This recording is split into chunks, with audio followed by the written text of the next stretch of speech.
Photoshop. Yep. Why is it still showing me? Things are in my way right now. You can't see it, but it's just in my way. And I'm trying to understand why. Hold on one quick second, folks.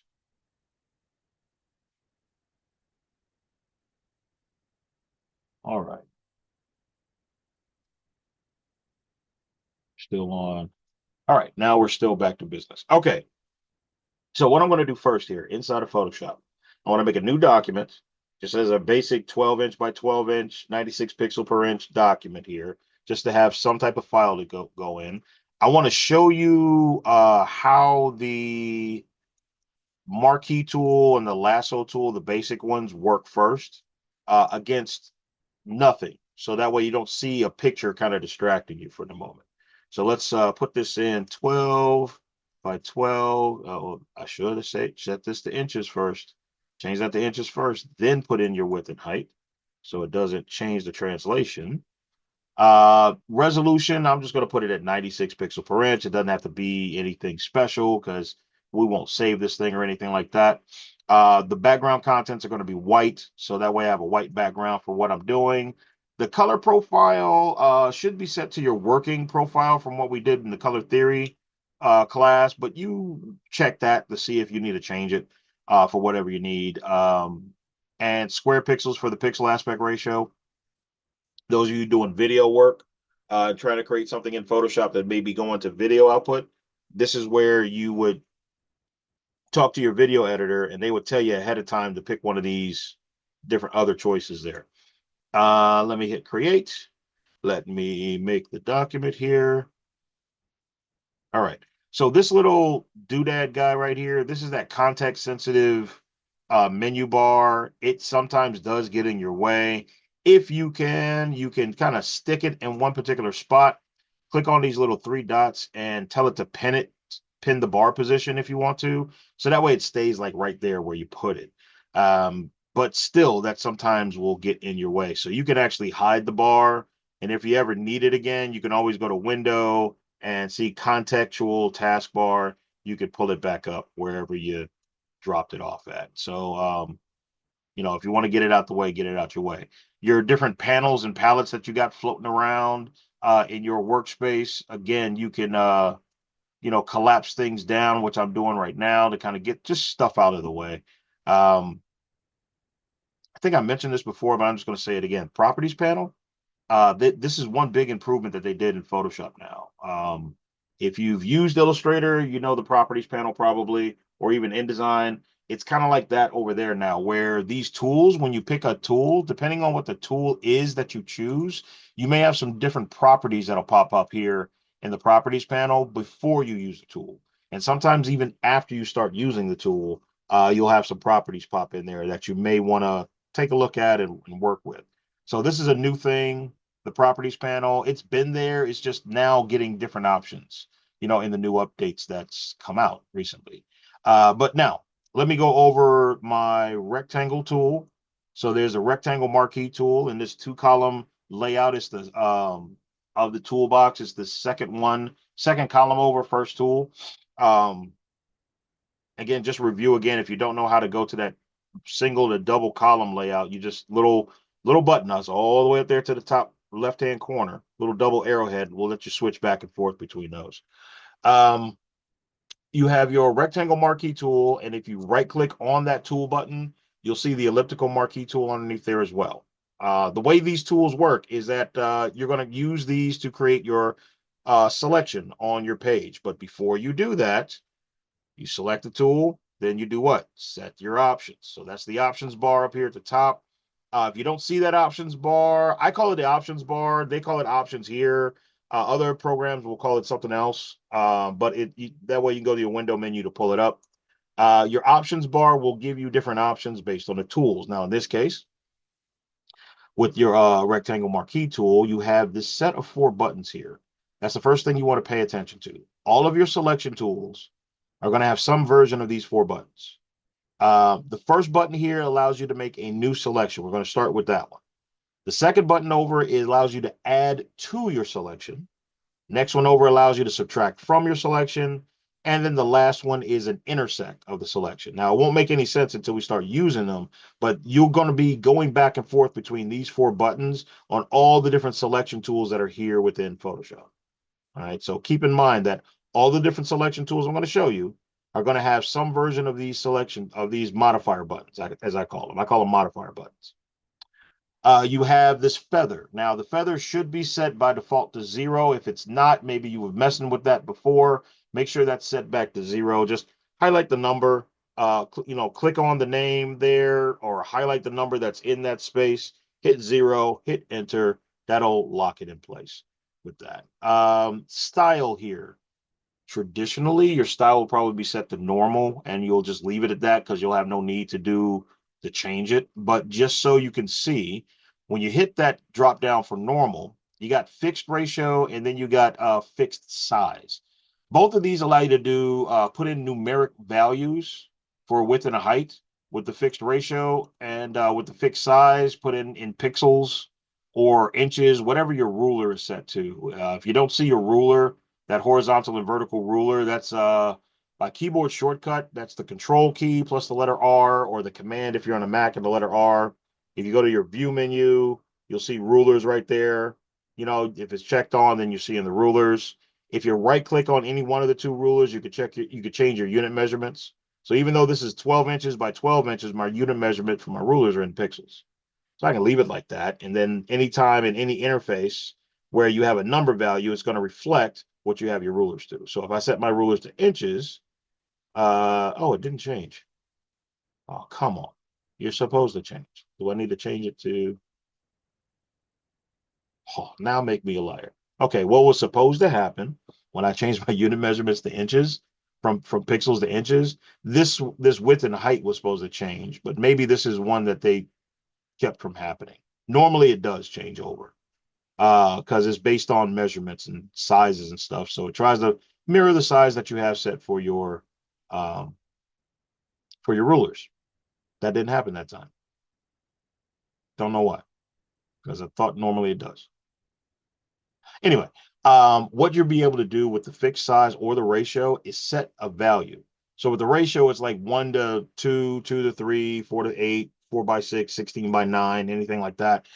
With that ratio for the width and to the height, and your selection that you make will be to that size. So for instance, if I do for the ratio here, let's say I do 4 by 6.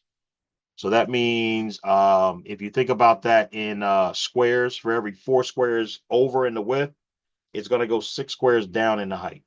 So when I click and drag, I'm going to be constrained. No matter how far I move my mouse around, I'll be constrained to this 4 by 6 square or rectangle that I'm going to end up creating as my selection. That's how that ratio works. And the fixed size goes the same way, except you're just putting in an actual size.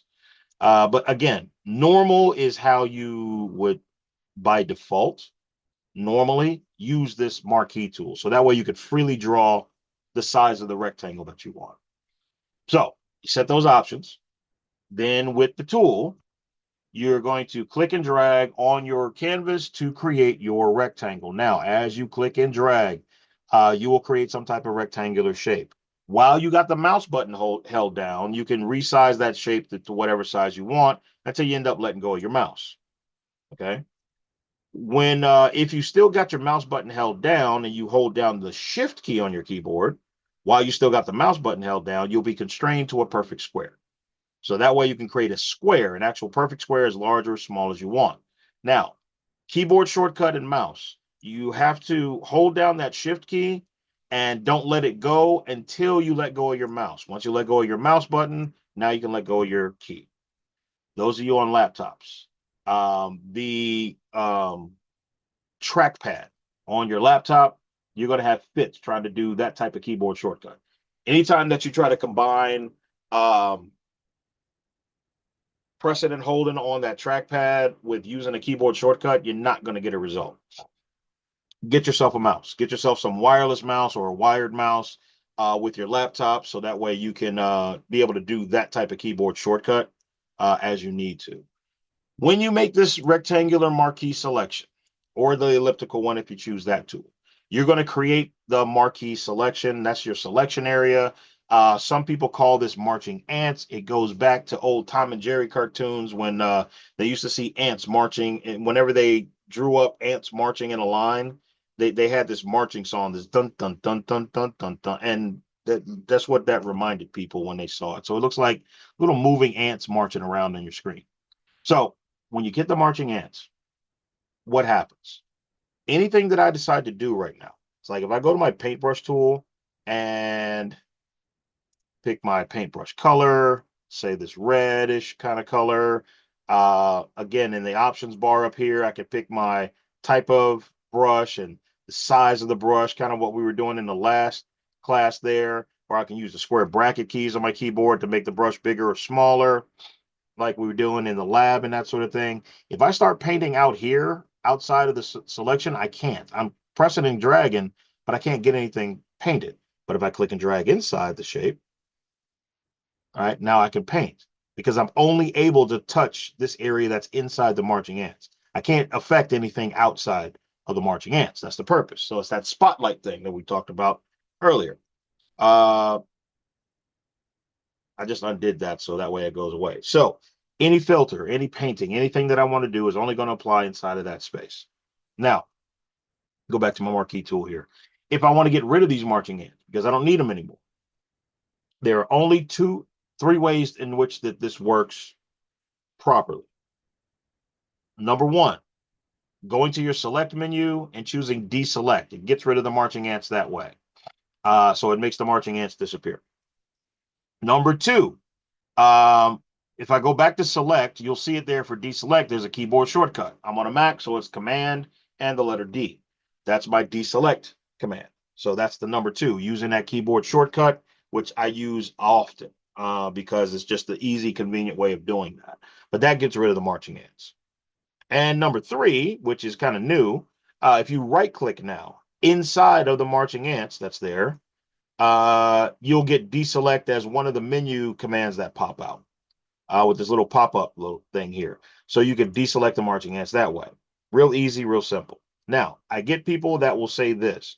Well, Maurice, I've been using Photoshop, and when I've seen people do this, when they make a selection, if they don't need it anymore, they just click outside of the marching ants and they disappear. Doesn't that work?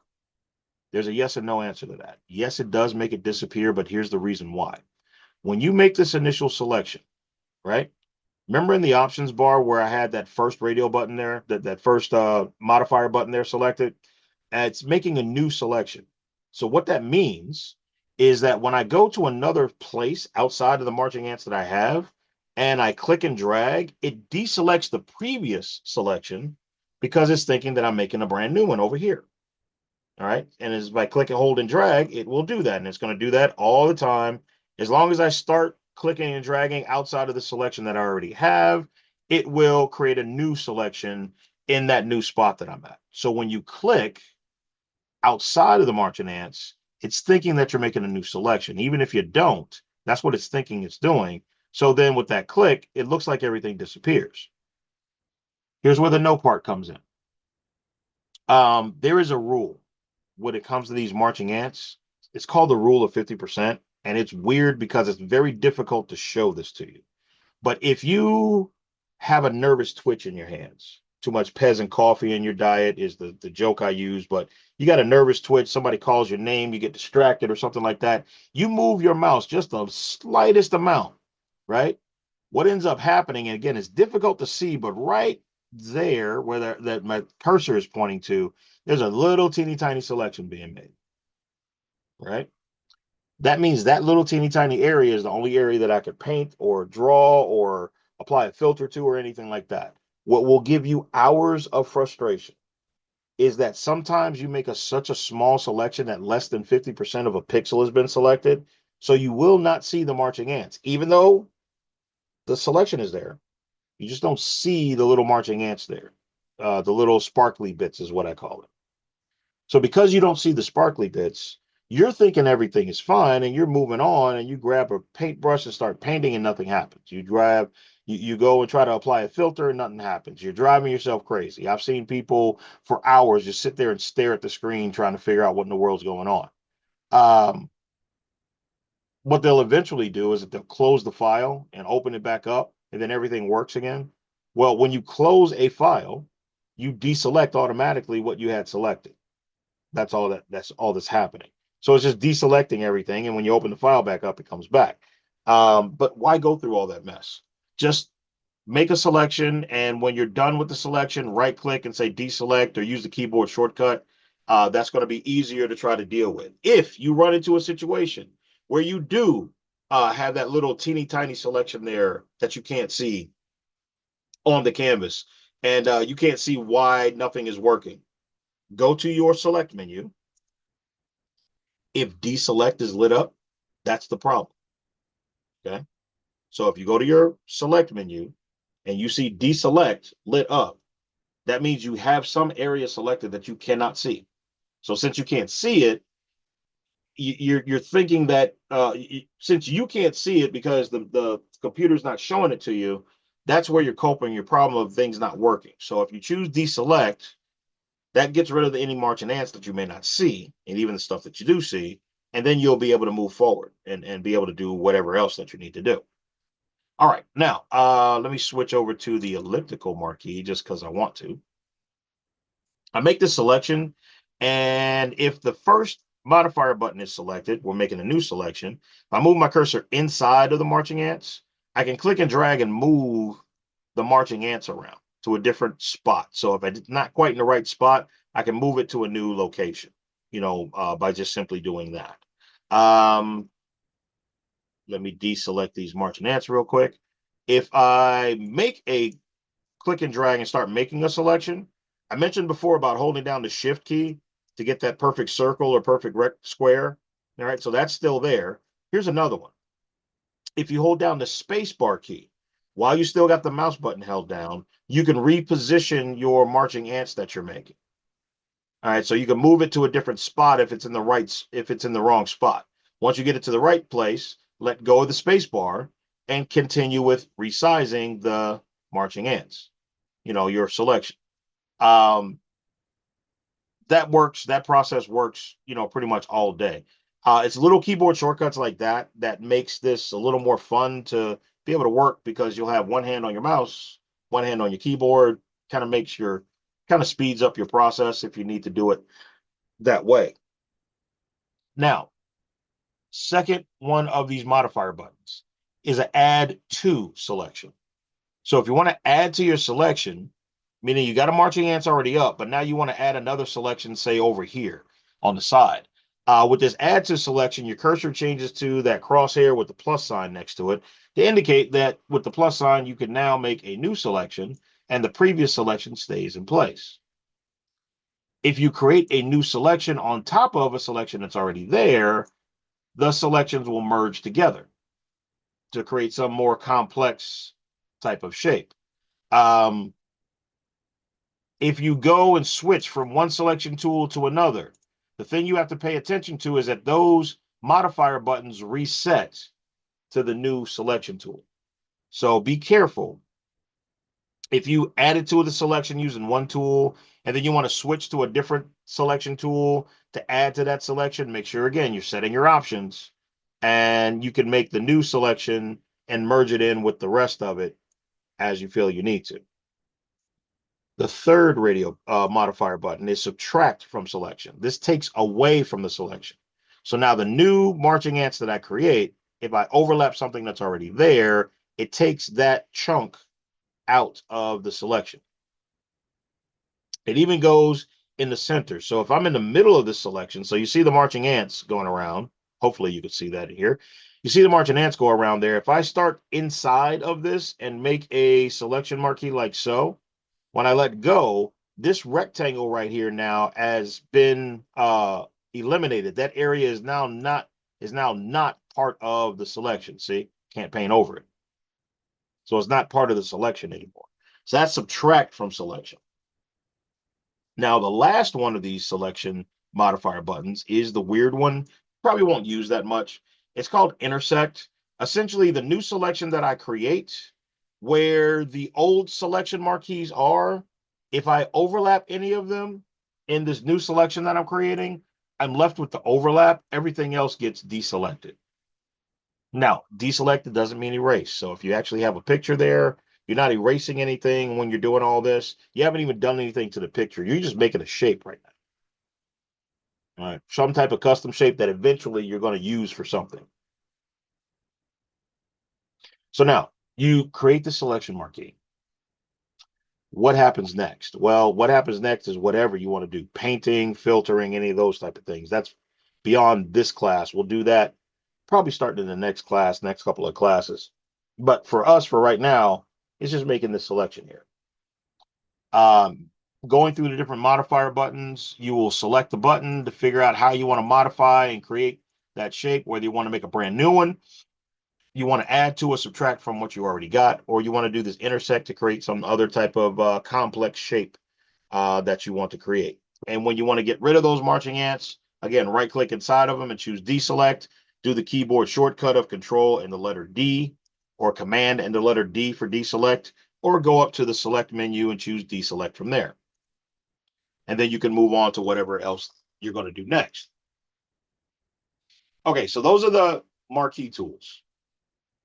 Let's talk about the lasso tools. So your lasso tools, we're going to talk about the first one. This is just a regular rope lasso. By the way, most of these tools, I mentioned this before, they're associated with some letter on your keyboard. So for instance, the lasso tool is the letter L, right? So if you hit the letter L on your keyboard, it will take you to the lasso tool if it's not already selected. Click on any other tool button and then hit the letter L on your keyboard. It'll take you right to the lasso tool. If you hold down the shift key and hit the letter L, it will cycle through all the other lasso tools that are there hidden underneath. There's now 4 of them. For selecting, there's only really 3 um, that you need to worry about as of right now. We'll come back to this selection brush tool. This is a brand new one. It's different. So we'll talk about that a little bit later. The lasso tool is the one we're going to start with first. So with the lasso tool, it's a click and drag, and you're going to draw this line.